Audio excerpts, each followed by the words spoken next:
It is out of this biliary sludge that gallstones are formed. Gallstones and biliary sludge disrupt the normal flow of bile, causing three different types of problems. The first set of problems is related to not getting enough bile into the intestines. The second set of problems occurs when toxins are unable to leave the body through the bile backup and accumulate in the liver and the bloodstream. The third set of problems occurs when the bile unable to get into the intestines backwashes into the pancreas and liver. Let's start with the first set of problems and consider what happens when the bile becomes too thick or full of stones to reach the intestines in required amounts. The first thing that bile does in the small intestine is to neutralize the acidity of the food coming out of the stomach.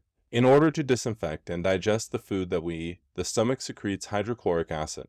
Did you ever wonder why the stomach doesn't digest itself? It's because the stomach has a special mucus layer that protects it from this hydrochloric acid, but the small and large intestine have no such protection. Instead, they rely on bile. Bile is a very alkaline substance, and when it comes into contact with the acidic food from the stomach, the acids are neutralized. If bile can't get into the small intestine in required amounts due to biliary sludge and gallstones, then stomach acids in the food are never fully neutralized. They can cause acid burns along the entire length of the small and large intestines, all 30 plus feet of them. We experience this as indigestion, heartburn, ulcers, and all manner of digestive complaints. In essence, we are digesting our own intestines. The next thing that bile does in the intestine is to emulsify the fats and oils in the food that we eat. Emulsification is the process by which fats and oils are made water soluble. To understand emulsification, think of soap. It's next to impossible to rinse grease off a dish with just plain water.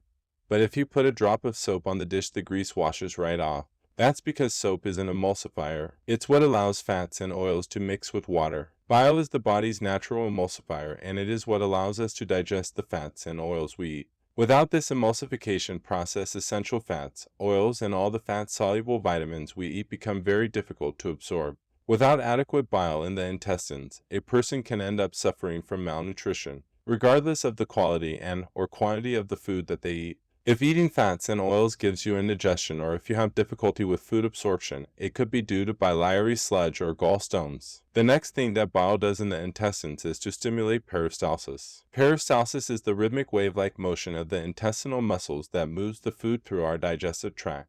If you don't get enough bile into your intestines, you're bound to be constipated no matter how much fiber you eat. Some people have the misfortune of experiencing alternating constipation and diarrhea. This can be a very confusing experience, but the cause can be quite simple. Without sufficient bile, the hydrochloric acid-rich partially digested food just sits in the intestines with no peristalsis. Thus, a person becomes constipated, but at the same time his or her intestines are being burned. When enough acids build up and the intestines can't take it anymore, they purge themselves with a bout of diarrhea. Then with the acids evacuated, the process starts all over again. If you are experiencing problems with constipation, diarrhea or both biliary sludge and gallstones could be the cause.